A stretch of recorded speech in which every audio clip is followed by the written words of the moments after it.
So the Fleck Prize is awarded annually to the best book, as we all know, in science and technology studies. This year, the Fleck Prize Committee received 91 nominations. Many of these books were works of great quality, some of which have already made a substantial contribution to our field. There was, however, a book that was out of the ordinary, a book that stood out and can be considered an event in its own right. The 2013 Fleck Prize goes to the Belgian philosopher Isabelle Stengers, the English edition of her work, Cosmopolitics, Volumes 1 and 2. Now, this is the first time a book not originally published in English receives the Fleck Prize.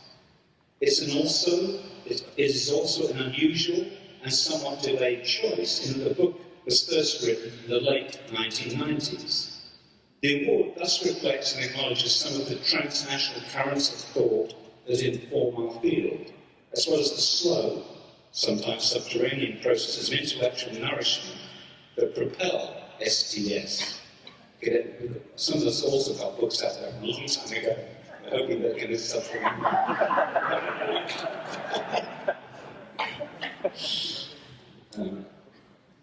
Cosmopolitics is a complex, multifaceted being, making being. The book connects familiar discussions in science and technology studies with an original philosophical perspective on scientific practice.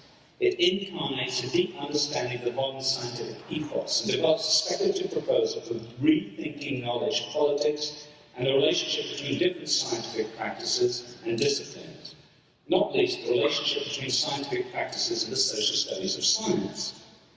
Cosmopolitics is a challenging read and unabashedly controversial book, yet controversial in a critical and friendly way.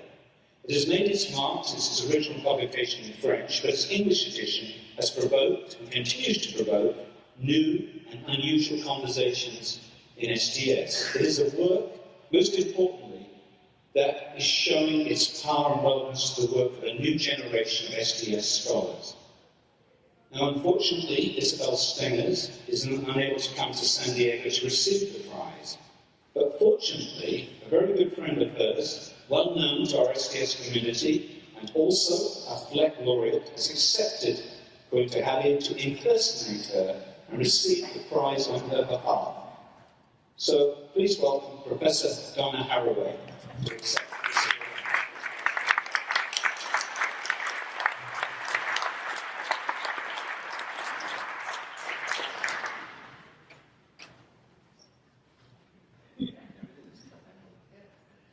So, as you all know, impersonating Isabel is truly not possible. If anyone in this world is a one-off, it's Isabel. Isabel's thinking changes other thinking, and that I know personally from the ways that she has reached into the marrow of my own work on the biologies and philosophies of multi-species entanglements, as well as from the evidence of a diverse community of scholars in the United States and Europe. Stengers does herself what she examines. That is, she designs new abstractions that lure her readers also to engage the irreducible singularities, the burning friction, the indispensable specificities that are the flesh and bone of scientific and philosophical achievements. She's in risk-taking love with the difficulty and promise of concepts in their rampant materiality and situatedness. Stengers' cosmopolitical analyses show how scientific constructions and constructors are engaged players, among others, in the most fundamental worldly questions about what Maria Pilar calls matters of care, complementing Latour's matters of concern. For these questions, the usual resources of tolerance, or the supposed transcendental authority of expert knowledge, or the generalist appeals to a common good all fail. I find Stengers' shaping of tools for a different, non-conscient cosmopolitics a source of hope for what might yet, just maybe, still be possible without the deadly dream of a final peace.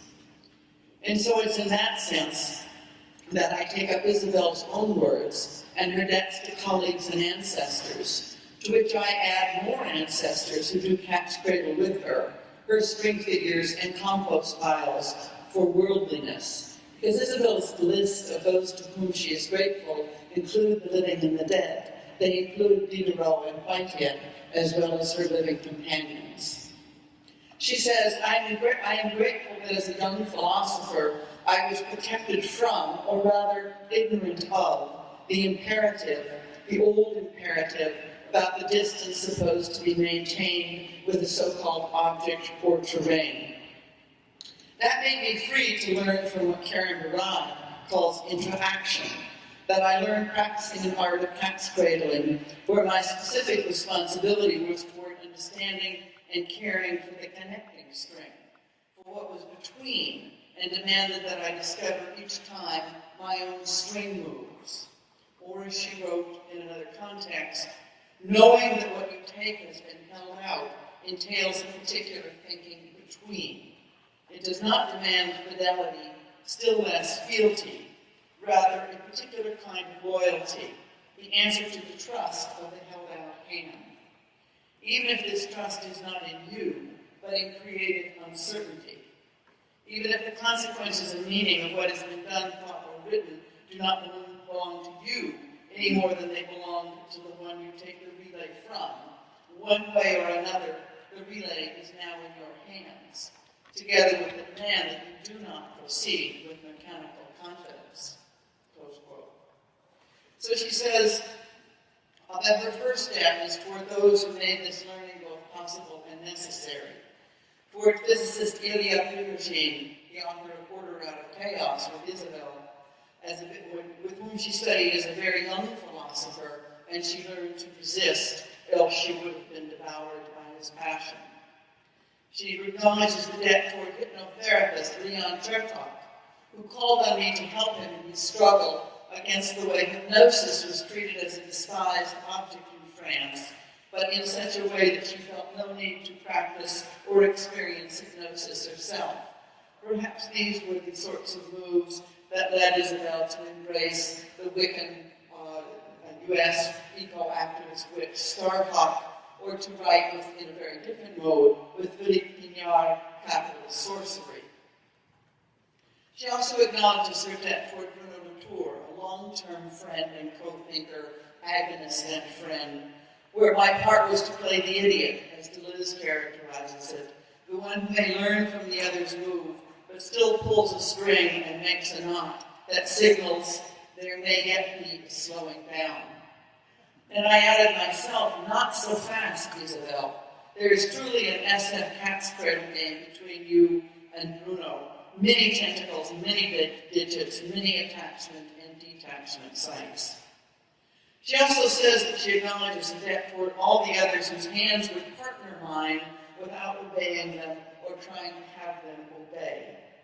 She says, my use of the cat's cradling figure today points toward one who taught me that is what I have done, among many other things.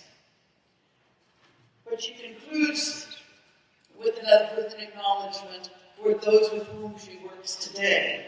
That is to say, the members of the Groupe d'Etudes Constructivistes, or the geckos, not Gecko's gecko, but Isabel's gecko, the Groupe d'Etudes